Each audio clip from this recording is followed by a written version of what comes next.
हिमालय बहुत ही बड़ा और बहुत ही खूबसूरत है और हिमालयस के बनने के पीछे एकमात्र कारण है टेक्टोनिक प्लेट्स, जिसकी वजह से आज से 50 मिलियन ईयर्स पहले इंडिया एशिया में आके जुड़ गया और इसी कोलाइजन ने पृथ्वी का सबसे ऊंचा माउंटेन बनाया, हिमालय। जब मैंने कहा टेक्टोनिक प्लेट्स, उसका जियोलॉजिकली मतलब है कि अर्थ का सरफेस बहुत ही इंसेनली मैसिव प्लेट्स से बना हुआ है, जिन सभी प्लेट्स के ऊपर सभी कॉन्टिनेंट्स हैं और सभी कॉन्टिनेंट्स अपनी जगह से मूव करते रहते हैं। अब आपके मन में एक सवाल तो होगा, ये सभी ह्यूज कॉन्टिनेंट्स मूव कैसे करते हैं? पृथ्वी के एकदम अंदर गर्म उबलती लावा है और जब वो लावा अपनी एनर्जी बिल्ड करती है तब वो पिघली हुई धाराएं बनाती है जो पृथ्वी के बाहरी सतह को मूव कराती है।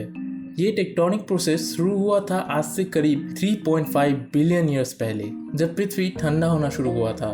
तो अब इंडिया के टेक्टोनिक प्रोसेस को देखते हैं, जिसके लिए हमें 550 मिलियन ईयर्स पहले जाना होगा, जब सुपर कॉन्टिनेंट गोंडवाना था। उस समय अफ्रीका, अंटार्कटिका, ऑस्ट्रेलिया और साउथ अमेरिका के साथ साथ इंडिया भी इस सुपर कॉन्टिनेंट का हिस्सा था। थोड़ा सा फास्ट फॉरवर्ड करते हैं, जब गोंडवाना यूरो अमेरिका के साथ कोलाइड हो गया था, जो एक और मैसिव सुपर कॉन्टिनेंट को जन्म देती है, जिसका नाम हुआ पेंजिया। उसके बाद सुपर कॉन्टिनेंट गोंडवाना डिसइंटीग्रेट होना शुरू हो गया, जिसकी वजह से इंडिया उससे अलग हो गया और नॉर्थ की दिशा में आगे बढ़ता गया। जैसे जैसे इंडिया आगे बढ़ता गया, वो पृथ्वी के हॉटस्पॉट वाले एरिया में पहुंच गया, जिसकी वजह से उसकी सतह पे जो बर्फ थी वो सारी पिघल गई और उसकी स्पीड बहुत ही ज्यादा बढ़ गई। इंडिया ने 9000 किलोमीटर क्रॉस किया सिर्फ 70 मिलियन ईयर्स में, साउथ पोल से सीधे आज के पोजीशन में आने के लिए। अगर नॉर्मली प्लेट्स के मूवमेंट को मेजर किया जाए तो प्लेट्स एक साल में 5 सेंटीमीटर मूव होते हैं और इंडिया एक साल में 20 सेंटीमीटर तक मूव हुआ था, जो एक अनबिलीवेबल जियोलॉजिकल स्पीड था, जो हिमालयस की ऊंचाई को जस्टिफाई करता है। The faster and harder the collision, the greater the impact. Geologist India को एक एशियन फॉसिल ट्रेजर मानते हैं, क्योंकि गोंडवाना में जो क्रीचर्स थे उनके ज़्यादातर फॉसिल्स इंडिया में मिले हैं, जैसे कि ग्लॉस्पोटेरिस, जो कि एक एक्सटिंग्विश्ड फर्न प्लांट है, और कुछ अजीब सा दिखने वाला लेस्टोसोरस हार्बीवोरस एनिमल और द हार्ड शेल ट्राइलोबाइट्स। ऐसे बहुत सारे फॉसिल्स इंडिया में पाए गए हैं और ऐसे ही fossils Africa, South America, Antarctica में पाए गए हैं, जो इन सभी कॉन्टिनेंट में एक हिस्टोरिकल कनेक्शन दर्शाते हैं, जो गोंडवाना सुपर कॉन्टिनेंट का होने का एक प्रूफ है और टेक्टोनिक प्लेट्स के थ्योरी को भी वो सही साबित करता है।